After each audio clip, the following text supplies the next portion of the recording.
بسم اللہ الرحمن الرحیم۔ ملک کو توڑنے کی باتیں کرنے والے، ملک کے سیکورٹی اداروں کے خلاف تقریریں کرنے والے، افواج پاکستان کے خلاف بھونکنے والے، جن کا مقصد صرف اور صرف ملک کو کمزور کرنا ہے، ملک میں انارکی اور افراتفری پھیلانا ہے۔ اب ان ملک دشمن عناصر نے فرقہ واریت اور دہشت گردی کے ذریعے ایک مرتبہ پھر ملک کو کمزور کرنے کی ناکام کوشش شروع کر دی ہے۔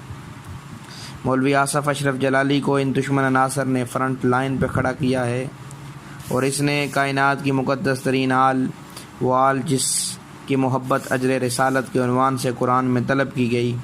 وہ آل جس پہ درود و سلام پڑھنا حالت نماز میں واجب ہے، وہ آل جسے قرآن نے آل یاسین کہہ کر یاد کیا ہے، اس آل کے فرد عظیم، فرد اکمل، خاتون جنت، شہزادی کونین، دختر رسول حضرت فاطمہ الزہرا سلام اللہ علیہا کے متعلق اس مولوی نے نازیبا الفاظ کہے، اور اس نے یہ کلمات کہہ کر اپنی ناسبیت اور خارجیت کا ثبوت دیا ہے، اور توہین رسالت، توہین قرآن، توہین اہل بیت اور توہین صحابہ کے سنگین ترین جرم کا ارتکاب کیا ہے، جس پر ملک اور بیرون ملک میں بسنے والے مسلمانوں نے، بالخصوص اہل تسنن کے علماء اور مشائخ اور عام افراد نے اس کی سخت الفاظ میں مذمت کی اور اسے ناسبی اور خارجی کہہ کر دائرہ اسلام سے خارج قرار دیا۔ اہل تشیع تو اپنی ذمہ داری ادا کر ہی رہے ہیں، مگر دیگر مسالے کے لوگ اعلان کہہ رہے ہیں کہ دختر رسول کے متعلق خطا کی نسبت دینا قطعی طور پر ناجائز ہے۔ فاطمہ زہرا سلام اللہ علیہا کسی بھی میدان میں ہوں، ان سے خطا کا سرزد ہونا تو درکنار، خطا کا تصور بھی ان کے متعلق کرنا دین اسلام سے خارج کر دیتا ہے۔ تاریخ گواہ ہے کہ مظلومیت حضرت زہرا کو اہل بیت دشمن لوگوں نے ہمیشہ دبانے کی کوشش کی، مگر آج پہلی مرتبہ پاکستان کی تاریخ میں قومی اسمبلی پاکستان کا فورم ہو، میڈیا کا فورم ہو، سوشل میڈیا کا فورم ہو، آزاد جموں کشمیر کی قانون ساز اسمبلی کا فورم ہو، یا دینی مدارس کا فورم ہو، گدی نشینوں کی گدیوں کا فورم ہو، المختصر کوئی بھی فورم ہو، بس ایک ہی آواز ہر طرف سے آ رہی ہے کہ رسول کی بیٹی فاطمہ زہرا صدیقہ کبریٰ ہیں۔ فاطمہ سے خطا کا سرزد ہونا العیاذ باللہ محال اور ناممکن ہے۔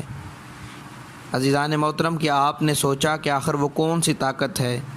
وہ کون سی کاوش ہے جس کی بدولت آج یہ نوبت آن پہنچی ہے کہ ہر کوئی حضرت زہرا کے حق میں کھڑا ہے؟ پاکستان کی اسمبلی میں حق زہرا کی بات ہو رہی ہے، میڈیا پہ حق زہرا کی بات ہو رہی ہے، سوشل میڈیا پہ حضرت زہرا کے حق کی بات ہو رہی ہے، حضرت زہرا کی صداقت کی بات ہر جگہ پہ ہو رہی ہے۔ آخر کیا وجہ ہے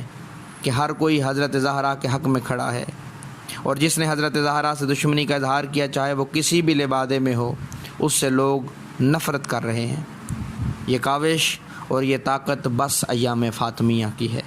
عشرہ فاطمیہ کی ہے، خمسہ فاطمیہ کی ہے، سے روزہ مجالس فاطمیہ کی ہے، مجلس فاطمیہ کی ہے۔ ایام فاطمیہ میں آپ کا کالا لباس پہن کر سوگوار رہنے کی طاقت ہے، ماتمیوں کا یا زہرا کہہ کر ماتم کرنے کی طاقت ہے، زنجیر زنوں کا یا زہرا کہہ کر زنجیر زنی کرنے کی یہ طاقت ہے۔ ایام فاطمیہ کے عنوان سے جو آپ ایام مناتے ہیں، یہ ساری طاقت انہی ایام کی ہے، اور جب سے آپ نے ایام فاطمیہ بہترین انداز سے منانا شروع کیا ہے، تب سے لوگ اور عام مسلمان متوجہ ہو رہے ہیں کہ حضرت زہرا کون تھیں، حضرت زہرا کا مقام اور شرف کیا تھا، اور آج لوگوں کے ذہنوں میں یہ سوال اٹھ رہے ہیں کہ آخر کیا وجہ تھی کہ محمد مصطفیٰ کی بیٹی 18 سال کی عمر میں اس دنیا سے رخصت ہوگی اور مظلومیت کی حالت میں اس دنیا سے رخصت ہوئی۔ آج سوال اٹھ رہے ہیں کہ آخر کیا وجہ تھی کہ حضرت زہرا کے بطن اطہر میں حضرت محسن کو شہید کیا گیا، آخر محمد کی بیٹی کا جنازہ رات کی تاریکی میں کیوں اٹھایا گیا، آخر کیا وجہ ہے کہ فاطمہ زہرا کو دربار جانا پڑا اور دربار جا کے خطبہ کہنا پڑا، آخر کیا وجہ ہے کہ پیغمبر اسلام کی عظیم ترین دختر حضرت زہرا کی قبر کا یقینی نشان کسی کو معلوم نہیں۔ یہ سب سوچ ایام فاطمیہ کی وجہ سے بلند ہو رہی ہے۔ اب عزیزان محترم سمجھیے علماء کیوں زور دے رہے ہیں کہ ان ایام فاطمیہ کو ایام محرم کی طرح منائیں، ان ایام فاطمیہ کو ایام محرم کی طرح سوگواری، عزاداری اور خصوصی اہتمام سے منایا جائے۔ اس لیے یہ زور دیا جا رہا ہے تاکہ جس طرح یزید اور یزید کی حمایت کرنے والا قابل نفرت بن چکا ہے، اسی طرح ان ایام فاطمیہ کی وجہ سے حضرت زہرا سے بغض، ان سے نفرت کا اظہار کرنے والا اور ان کے متعلق نازیبا الفاظ کہنے والا قابل نفرت اور قابل لعنت بن جائے گا۔ میں سلام عقیدت پیش کرتا ہوں مراجع عظام کو، علماء کرام کو، ذاکرین عظام کو، ماتمیوں کو، خطباء و واعظین کو، بانیان مجالس کو، بلکہ ہر محب فاطمہ کو کہ جس کی کوشش اور تشویق کے باعث ایام فاطمیہ کو پرشکور بہترین انداز سے منایا جا رہا ہے، اور بالاخص وحید الدہر آیت اللہ العظمیٰ وحید خراسانی دامت برکاتہ، آیت اللہ العظمیٰ جواد تبریزی اعلی اللہ مقامہ، آیت اللہ العظمیٰ صافی گل پیگانی، آیت اللہ العظمیٰ حافظ بشیر حسین نجفی دامت برکاتہ، اور پاکستان میں حجت الاسلام علامہ سید اشتیاق حسین کاظمی دامت برکاتہ، کہ جن کی خصوصی کاوش اور تشویق کے باعث ایام فاطمیہ دنیا بھر اور پاکستان بھر میں عظیم مذہبی جوش و خروش سے منائے جا رہے ہیں۔ میرے نوجوان دوستو، ایام فاطمیہ در حقیقت ظالم کے چہرے سے نقاب کھینچنے کا نام ہے۔ ایام فاطمیہ دین اسلام کے احیاء اور زندگی کا نام ہے۔ ایام فاطمیہ فاطمہ زہرا اور ان کے خاندان سے اظہار محبت کا نام ہے۔ ایام فاطمیہ دہشت گرد اور دہشت گردی سے اظہار برات ہیں۔ ایام فاطمیہ مظلوموں کی نصرت اور ان کے دفاع میں آواز کو بلند کرنا ہے۔ اس لیے میں گزارش کروں گا کہ اب آنے والے ایام فاطمیہ یعنی 13 جمادی الاول سے 3 جمادی الثانی تک کے ایام کو بہترین مذہبی جوش و خروش سے منائیں۔ جس طرح پورا سال آپ محرم کی تیاری میں گزار دیتے ہیں اور پھر محرم کو بہترین انداز میں جو ہے وہ گزارتے ہیں، بہترین عزاداری کی جاتی ہے، اسی طرح ایام فاطمیہ